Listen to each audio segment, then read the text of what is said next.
vozili smo se iz Bokavići. Na samom maltene izlazi tog sela stojio je autobus u desnoj strani, zaustavljen. Ja sam krenuo za obilaženje tog autobusa, međutim, kad sam već došao maltene na pola autobusa, on je krenuo da skreće u lijevu stranu. Ja sam stao, tad me nije bio udario. I sviramo i dalje me nije bio udario. I onda on udari, ja i dalje sviram. On hama nije htio. I onda nas počeo malo koji ustrano, ono, kako ide. Valja onda, tek kad je osjetio otpor, on nije uopće ni čuo vjerovatno sirenu, već je osjetio da nešto ne ide, evo onda je stao. I to je se onda ovo ovako desilo. I izašli smo i on meni govori da se, sam izašao, ja nemam nešto kako reći iskustva s ovim sudarima, ali izašao sam da vidim šta ćemo. On govori da se sklonijemo u stranu. A nešto, eto, koliko znamo do svojih priča, ono, da se ne treba micati sa lica mjesta u slučaju sudara, jel, samo micanje s lica mjesta otprilike, ne znam, eto, to mi nešto ostalo, ta rečenica ne može se micati s lica mjesta dok policija ne dođe ili slično. Ja njemu kažem, neću se pomakijeti, sam bio sam u jednom momentu krenuo i vratim se. Rekao, policiju zvati, ne znam, on reče, hajde zove ako se neće. I ja sam otišao tamo iza auta, pitam jednog čovjeka tu što je već stao, koje je ovo mjesto, i dalje kaj Bokavići su ti, ulaz u Bokavići. I u tom se javlja policija i nešto se mene pomutio mozak, ja ne znam ni broj policije. Kucam na internetu broj policije. Rekao, znam 122, gdje to nije nekako broj hitniji, možda nisam pomiješao. Kad vidim mjesto 122, to mi je vidio možda bio moj prvi poziv policije, ako ćete iskreno. Ne znam, sam nikad život zvao policiju. Javlja se ja kažem, imali smo mali sudar na ulazu u Bokavići. U tom dolazi taj šofer, kaže, ajde dogovorit ćemo se, nemoj da zoveš da dolazi, daš ti koliko hoćeš. Rekao, sačekajte, evo možda se dogovorimo. I prekidam poziv. I odemo tamo do auta i zovem svog prijatelja Limara. Rekao, gdje šta bil se mogu javiti na video da vidiš, rekao, ovo što je se desilo, da mi rekneš otprilike tu neku procjenu. Imao sam, rekao, tu malu nezgodu, mali sudar. Kao ja sam u čarši, nemam interneta, šta je u pitanju? Pa rekao, mali dio, rekao, Blatobrana, mali dio, rekao, ovo gore iznad Blatobrana. Jel vrata? Rekao, nije vrata, rekao, samo ovo gore iznad Karambolke, u stvari. Znači, Karambolka i malo iznad Karambolke, evo vi što ste sad vidjeli. Pa jel puno nije, rekao, puno zguljeno je, malo, rekao, malo ni fara, šta ja znam, rekao, gledam to ne. I on kaže 200 maraka. Meni šeitan odmah kaže, reci 300. Ma ne, šta ja znam, da se ne griješim. Ja njemu kažem 200 maraka, on odmah izbroji 200 i dalje. I evo babo ide. Imaš adres? Imam. Ajde. Nastavit ćemo dok klanjamo. Odavdje iz Alek selam, merhaba. Stjepan Polja. Ne znam. I dok ne sam došao, ne znam.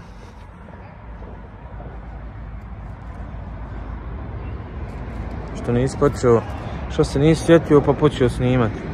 Nema veze, znači uglavnom oko policije nešto smo došli, čini mi se, ili tako? Ne, lakirera sam zove, jest. Ja s njim objasnio tako ono iskreno šta je, kako je situacija otprilike, možda malo i u svoju štetu, ali nema veze. I on meni kaže 200 maraka, ja kažem tom čovjeku 200 maraka, on odmah, ni sekunde se nije mislio, 100, 200, drži i to. Ja im kažem, nisam ti boga mi na marki uzeo, više nek što mi je rekao moj lakirer. Sad, koliko će on zaista uzeti? Možda uzme više, možda uzme manje kad on to stvarno vidi, ne znam. Neminovno je da sad radim čitavu karambolku. Znam da karambolka je prije 4-5 godina bila za Audija gdje sam ja radio neko od ovog majstora po 200 i 250 maraka, sama karambolka. Plus ovaj gore, a da ne pričamo faru, hajde nije puknut, nije ništa, ali eto oštećen je. Više nije normalno to. I tako je završilo se, uzeo sam te pare, evo ih. Stojaći ovdje pa ću to vidjeti koliko će koštati popravak. A ovaj šofer autobusa, pored toga što je bio kriv, iako nije vidio, nije gledao šta sad, nije Haman bio ni registrovan, nije imao tablice, pa njemu nikako nije odgovaralo i da sam ja bio kriv, nije mu odgovaralo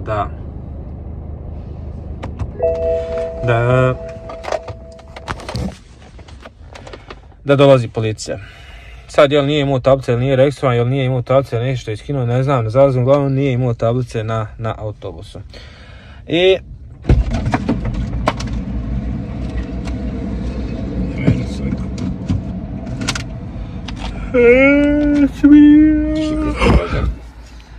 gdješ tu, jel?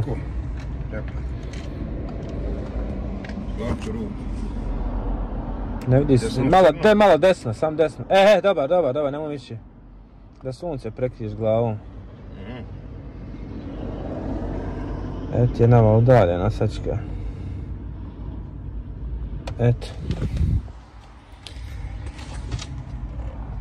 I eto tu se završava ta priča. Sjedamo u auto. Već je se napravila i kolona auta koja su tu bila jer se nije moglo proći od nas. Dvojice. Ali maj tu i snimak taj, ubacit ću vam sad, evo snimak taj.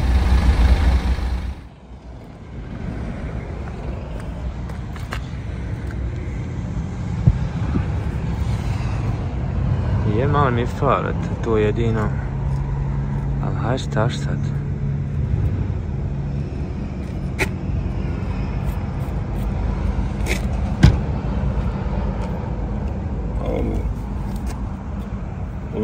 Neće tom puno ne mora sve skidat.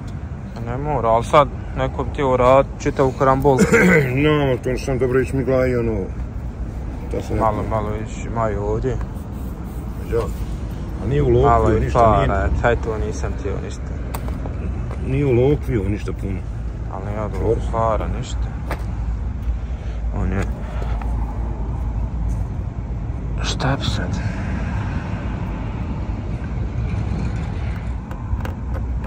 Valjda neće rost. To bi mi jedino bilo žao. A estetika bila, hajde, manje više.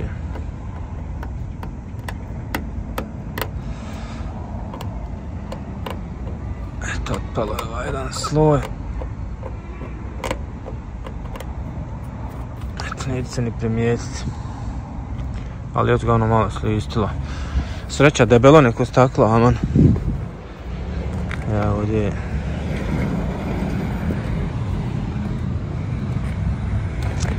Eto, to je se desilo sad na putu za kući, odnosno kad smo se krenuli vraćati iz Bokavice, jel Bokavica jest, što je spalo malo.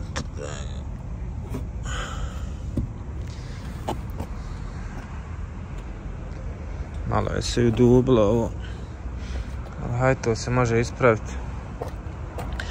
Da se pukne ovam sa strane.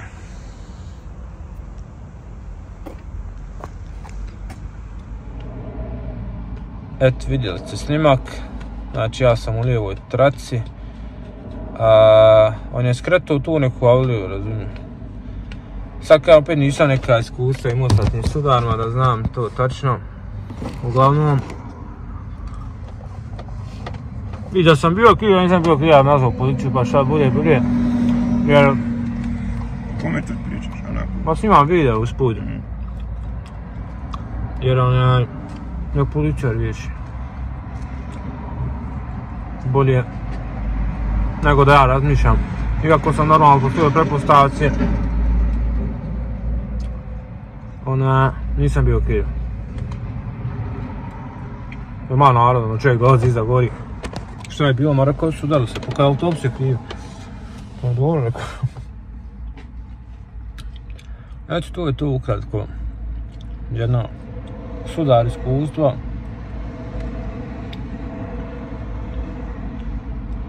I opet kažem, vjerovatno sam, draže mi je, evo ako mogu izaći, iako bolje prošao, da sam zvao policiju i da sam osiguranje naplaćivo, jer tad bi onda naplatio čitavu karambolku i čitav ovaj blatone za vrata i far. A znamo svi pošto je samo far. Sad ćete vidjeti, to je sad malo zagrano. On je oštećen, ja bi to osiguranje naplatio, to je neminovno. I dobio bi velike pare, onda ako bi se izžalio, dobio bi još više. I mogao bi to uraditi, evo za nekih 200 maraka, jel? I da mi ostane lupa možda preko 500 maraka u džepu. Ali stvarno nisam od tog posla, ne volim to. Jednom sam, samo kad sam imao kasko, onda sam tu štetu iskoristio i naplatio, čim se nisam se ni žalio, 700 maraka dobio za štetu, naplatio i to je bilo sve što sam ja do sad fajdovo. Ali inače ne volim to, smatram to da nije halal para, da ne valja. Pa sam išao ovako da ispoštujem čovjeka, da mu izađem u susret. Ne mogu sad reći, haj halal bilo, je udario, šta bi, nije gledao, nije pazio, ni desilo se, razumije. I eto. To će biti čisto da pokrije, ako i pokrije. Da Bog da, možda ne mogne ni isteći. Ali nema veze. Da ne bi čovjek gubio možda posao, možda vozačku, možda ako je tu zaposlen, ne znam je li njegova firma, ko je, šta je, nemam pojma, vjerujete, nisam uopšte ne vidio koji je autobus i šta je. Ali mislim da će biti ok, sam što će mi napraviti to tegobu, ostaću bez auta dan, morat drugo auto tražiti, tako da to normalno ni blizu nije štići toga vrijednosti, ali evo,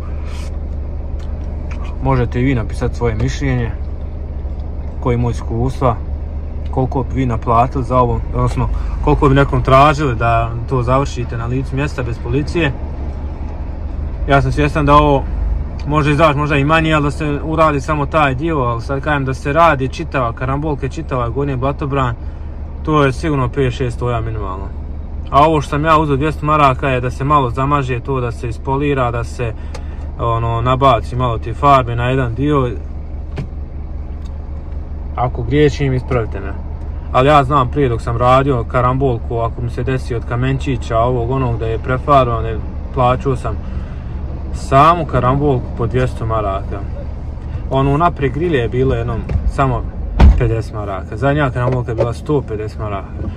Tako da mislim da je to i više nego fair i korektno bilo sa naše strane. Eto, spletom okolnosti, taj jedan šofer ispred poznade nas, zna i bavu, zna i mene. On je stavio ispred njeg, sad ne znam šta su oni radili, uglavnom bila su 2 autobusa.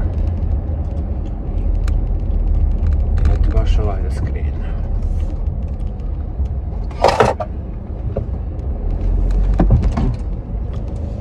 Napravimo još jedan unfall. Hajde hađince, hajde. Ja. Kad ide.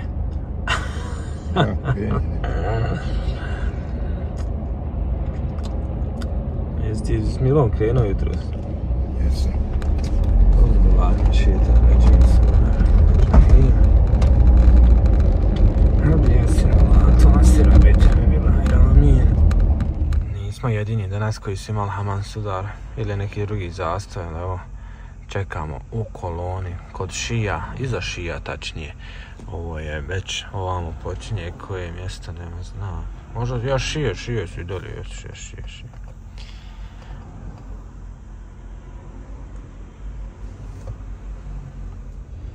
Nevezano za sudar, iako još uvijek kolona, ostali smo skrenuli ovamo na benzinsku, ovamo je kolona, izašli smo iz kolone. Hoće babo na benzinsku nešto uzeti. Ali daj, hoće da vas sivim. Ovaj kamion, odnosno ovaj teret na kamionu, ovaj kontejner koji je na njemu. Nedavno sam gledao jednu emisiju gdje ovakvi kontejnera, jedan brod prevozi 28.000. Znači 28.000 ovakvih kontejnera. Wallahi ja. Ne 280, ne 2000, 28.000. A ovdje samo jedan kamion sad ovo vuče. I ujedno to je, kažu, najveći brod koji ima najveći prijevoznik i veći dio robe u svijetu. Vidi policije novog automobila. Šta policija? No, prođe policija novo auto im, nisam vidio prije.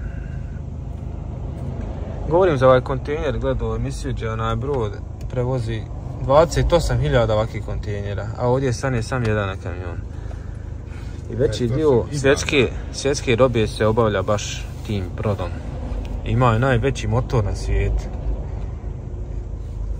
Sad misliš kad to zapre, popucaš, odmah sad, sve stati. Vami, pipi će sve ostati. Ja, bilaj. To je to.